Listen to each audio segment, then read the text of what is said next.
वाह कौन कहूच भाई पूरा मस्त काम कर सार्फीटा देखिपे। जय जगन्नाथ भाई मैंने तो आम रॉयल डीजर यहाँ हूँ पार्ट 2 भिडियो जो भाई मैंने रॉयल डीजर पार्ट 1 टा देखी ना तो जाकि पार्ट 1 टा देखिपारे। तो रॉयल डीजर देखिपे पार्ट 2 भिडियो यहाँ देखिपे। सार्फी बर्तमान तैयारी काम चलती देखिपे 4 पीस सार्फी लगेगा मोटर सहित एवं रॉयल डी देखिपारतु। तो आमर ये साइट जो जाली काम होता कंप्लीट हो सारा। तो चलतु गोटे ए सार्फीर गोटे टेस्टिंग नवा शेष पर्यंत। तो शेष पर्यंत रही था।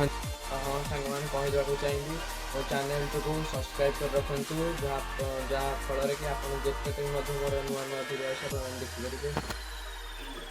भाई मैंने देखिपे रॉयल डीजेट को 3.7 वोल्टर बैटेरी चलवा जाऊे तो देखिपार। तो भाई मैंने देखिपे सार्फी कनेक्शन मुझे कंप्लीट कर सारा।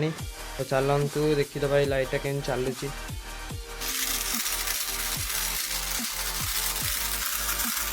हाँ सांग मैंने कहीदेक चाहूँगी लाइटर कम एमती आपड़ जदि यार फुल मेकिंग वीडियो देखा चाहते तेरे मत कमेंट करेंगे मुझे फुल मेकिंग वीडियोटी पूरा छाड़देवी। तो ये सार्फी लाइट गुरी ब्लिंक करने आम ये मॉड्यूलटार यूज करवा। तो एबे मु ए मॉड्यूलटार यूज करनी जिते मु डीजे ट्रक रे लगेदेवी सार्फी ओरा से मॉड्यूलटा लगे देखिपारे।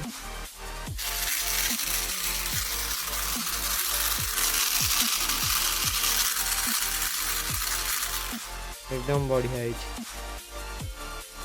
आउ गोटे कथा भाई मैंने तो आपण मैंने देखिए अनेक क्रिएटर गुड़िक बहुत N20 गियर मोटर यूज करके सार्फी लाइट तैयारी करुँच किंतु मु गोटे गियर मोटर यूज करके सार्फी लाइट तैयारी करुँचे जहाँफल कम रु कम खर्च मध्य ये डीजे ट्रक टी कंप्लीट हो।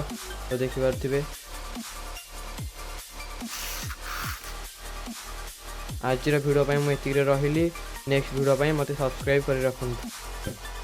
जय जगन्नाथ।